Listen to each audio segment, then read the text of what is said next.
Bonjour et bienvenue sur ce podcast, le seul podcast qui vous aide à transformer tous les défis du quotidien, que ce soit avec vos enfants, vos partenaires, votre boulot et tous les domaines de votre vie, afin de les transformer en opportunités de connexion, d'apprentissage et d'épanouissement. Je suis Noémie de Saint-Cernin, je suis coach conférencière, formatrice, auteure best-seller de plusieurs livres, mariée et maman de 3 enfants.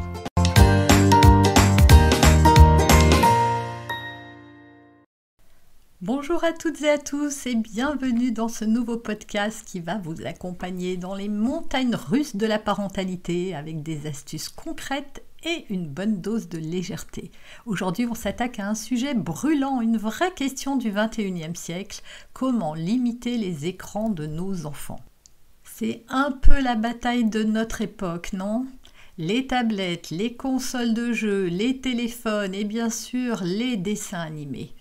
Nous sommes cernés par les écrans. Vous leur dites « encore 10 minutes et on arrête » et là, c'est le drame. Alors, on va voir ensemble comment poser des limites sans déclencher de crise, sans vous épuiser et surtout sans culpabiliser. Parce que oui, on va le dire dès le départ, vous n'avez pas à être parfait. Alors détendez-vous, on va démystifier tout ça ensemble. Avant de parler des solutions, posons les bases. Pourquoi veut-on limiter les écrans ? Est-ce que ça veut dire qu'ils sont mauvais ? Eh bien, pas forcément en fait. Les écrans, c'est comme le chocolat. À petite dose, ça peut être chouette, mais en excès, ça pose des soucis. C'est pareil pour l'alcool et pour plein d'autres choses. Voici ce qu'on sait en fait. Premièrement, les écrans peuvent nuire et réduire le sommeil. La lumière bleue, ça empêche le cerveau de se préparer à dormir. C'est vrai aussi pour les adultes. Et on sait à quel point le sommeil est précieux pour eux comme pour nous. Ils peuvent aussi freiner certaines compétences sociales. Nos enfants ont besoin d'apprendre à gérer les interactions réelles, à observer, à s'ennuyer aussi. Trop d'écran et ces apprentissages passent à la trappe. Ils créent également une dépendance. Soyons honnêtes, les écrans sont conçus pour captiver l'attention. Quand on dit « encore 5 minutes », c'est comme demander à quelqu'un d'arrêter de regarder une série à suspense avant le dernier épisode. Mais, et c'est un gros mais, les écrans ne sont pas le diable. Un épisode de Pat' Patrouille, ça va pas ruiner leur vie. Alors respirez, l'idée c'est de trouver un équilibre qui vous convienne. Avant de passer aux solutions, comprenons pourquoi limiter les écrans est si difficile. Et c'est pas parce que vous êtes un mauvais parent ou que vous ne savez pas quoi faire. Premièrement, les écrans sont captivants à la vue. Pour un enfant, une tablette, c'est un mélange de feux d'artifice, de parcs d'attractions et de bonbons. Tout ça dans un seul objet. Alors forcément, c'est très difficile pour eux de résister. Il faut savoir que ça surstimule en fait la capacité cognitive, cérébrale d'un enfant. Donc il reste scotché et d'ailleurs, si on est honnête, ça fait exactement la même chose avec un adulte, sauf que vous, au bout d'un moment, vous posez le truc en vous disant non mais voilà, vous arrivez à vous raisonner, ce que n'est pas capable de faire un enfant. Les écrans aussi, ça nous sauve parfois. Mon Dieu, avoir vécu sans écran, c'était pas la même chose, soyons honnêtes. Combien de fois avons-nous donné un écran à notre enfant pour avoir 5 minutes de calme, pour cuisiner ou simplement pour souffler ? Les écrans, c'est aussi notre joker, à condition de ne pas en abuser, bien sûr, comme le chocolat, rappelez-vous. La société est saturée d'écrans. À l'école, chez les copains, même dans les restaurants, les écrans sont partout. Limiter leur usage peut parfois ressembler à ramer à contre-courant. Et puis, il y a les conflits.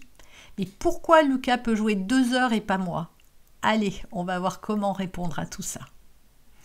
Passons maintenant donc au cœur du sujet. Comment limiter les écrans de façon ludique et sans crise ?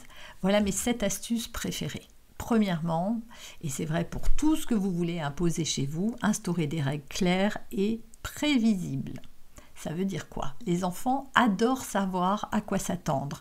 Fixer des créneaux d'écran précis, par exemple 30 minutes après l'école, 1 heure le week-end, 5 minutes tous les jours. Plus c'est clair, moins il y a de négociations. Alors, ça ne veut pas dire qu'il n'y a plus de négociations, mais vous devez rester ferme. Le problème avec les règles, c'est que souvent les parents disent « ok 5 minutes » et puis parce qu'on l'a vu, ça nous arrange parfois, on les laisse être un peu plus. Et donc les enfants ça crée comme une dichotomie dans leur cerveau. Ils ne comprennent pas pourquoi des fois c'est 5 minutes. Donc il n'y a plus de règle en fait. Quand la règle bouge, alors c'est qu'il n'y a plus de règle, c'est que la règle peut bouger. Donc si maman change ou papa change la règle, c'est que moi aussi, je peux influer sur cette règle. Donc soyez vigilants aux règles que vous posez et soyez rigoureux, ne cédez pas en fait. C'est sûr que vous allez avoir une crise ou deux, mais il vaut mieux faire face à une crise ou deux pour après avoir la paix.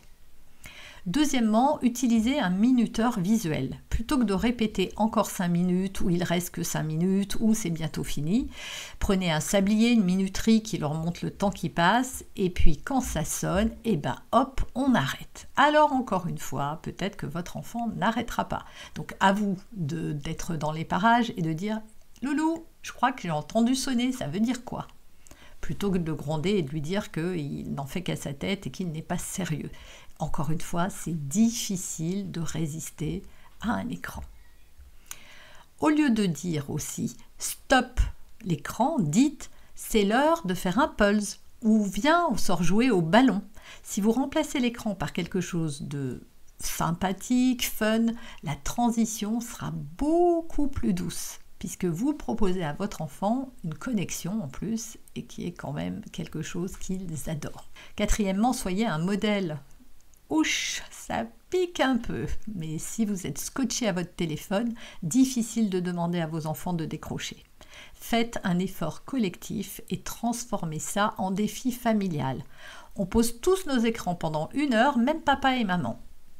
Et si vous avez des enfants plus grands, il faut dès leur plus jeune âge, dès qu'ils ont un écran à eux, comme un téléphone, déjà moi je préconise de ne pas mettre d'écran dans la chambre, voilà, un ordinateur, une télé, une console de jeu ne doivent pas être dans la chambre parce que ça va être très difficile pour eux de résister.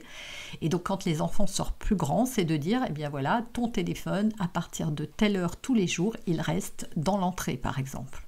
Vous pouvez avoir une boîte à téléphone où tout le monde pose son téléphone. Cinquièmement, créer une boîte à ennuis. Les enfants se plaignent souvent, je m'ennuie quand ils n'ont pas les écrans. Alors préparez une boîte remplie d'idées d'activités. Dessins, pâte à modeler, livres à colorier, faire un gâteau et plein d'autres choses. Quand ils demandent un écran, proposez cette alternative. Encourager l'ennui. Les parents aujourd'hui, c'est une question que je vois dans mes coachings, ils ne supportent pas que leurs enfants s'ennuient. C'est vrai qu'on est dans la société du faire, que ce soit un enfant ou un adulte. Et les enfants ont des agendas parfois de ministres, des activités sportives, des activités culturelles, des activités musicales, plus l'école, plus les cours particuliers, les rendez-vous médicaux et autres. On ne les laisse plus s'ennuyer. L'ennui, c'est le terreau de la créativité. Si votre enfant s'ennuie, laissez-le.